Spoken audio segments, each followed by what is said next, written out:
She didn't knock. She didn't ring the bell. She actually crawled, through my window while my 9-year-old was inside. And the moment her foot hit that floor, my kid did something so calm, so perfectly timed, that it changed everything. What happened next left the entire neighborhood speechless, and Brenda Kensington's life was never the same again. Let me take you back about 18 months. My wife and I had spent 3 years converting a modest piece of land into something we were genuinely proud of. A semi-off-grid cabin surrounded by trees, solar panels on the roof, a rainwater collection system out back, and a garden that fed us through most of autumn. It wasn't flashy, it was ours. The problem: someone decided our little slice of peace needed to be managed.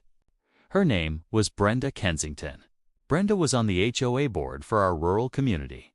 Yes, even remote areas have HOAs now.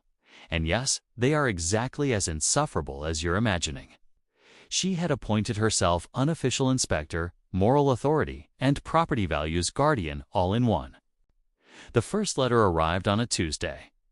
Cited our solar panels as aesthetically inconsistent with community standards.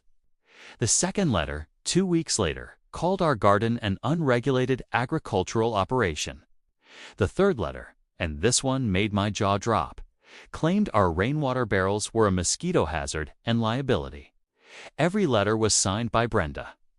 Every single one. My wife and I attended 2 HOA meetings to address the complaints. Both times, Brenda talked over us, cited vague bylaws that seemed to have been written that morning, and smiled the kind of smile that doesn't reach the eyes. We weren't the only ones she'd targeted. 3 other families had received similar letters. But we were the newest residents, and apparently the easiest target. Then things escalated. Brenda started appearing on our property. Not at the door, on the property. She'd walk the perimeter, take photos from the road, peer through the fence slats. Once, I caught her standing in our side yard, measuring the height of our garden beds with an actual tape measure. I asked her to leave. She informed me that as an HOA representative, she had a duty to inspect. I informed her that no, she absolutely did not. Not without notice and not without consent. She didn't like that answer. The following week, I installed a full security system. Cameras at every corner. Door and window sensors. A siren that could wake the dead. My 9-year-old son, Leo, thought it was the coolest thing he'd ever seen. I walked him through every detail, what each sensor did, what the alarm code was, and most importantly, exactly what to do if that alarm ever went off. What I didn't know was that I was preparing him for something that was coming a lot sooner than I thought. 2 Saturdays later, my wife and I had a rare errand to run together. We'd be gone 45 minutes, maybe an hour. Leo was 9. Responsible, sharp, completely fine to be home for a short stretch. We'd done it a dozen times. He had his tablet, his snacks, and strict instructions to call us if anything felt off. We were 12 minutes down the road when my phone lit up. Security alert, kitchen window sensor. Motion detected inside. My stomach dropped. I called Leo immediately.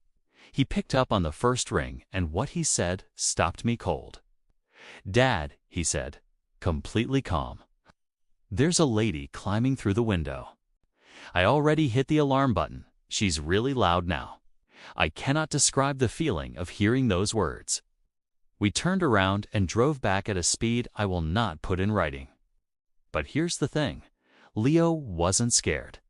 He was composed. While Brenda stood in our kitchen, sirens screaming. Neighbors pouring out of their houses to see what was happening. My 9-year-old sat cross-legged on the living room couch, tablet in hand, and waited. He'd done exactly what I told him. Hit the panic button. Don't engage. Don't open doors. Sit tight and wait for us. Brenda, on the other hand, was losing her mind. By the time we pulled into the driveway, 2 police cruisers were already there. A neighbor had called 911 the moment the siren went off. Brenda was standing in our front yard, flushed and frantic, trying to explain herself to an officer who looked like he'd heard every excuse in the book.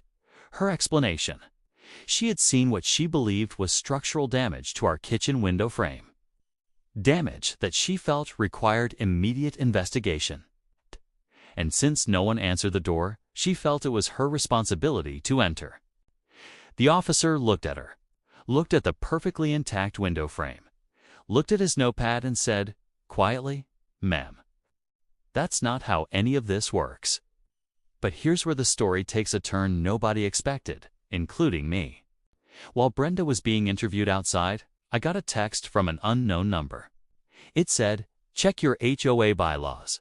Article 7, Section 3. No board member may conduct inspections without 72-hour written notice and owner consent."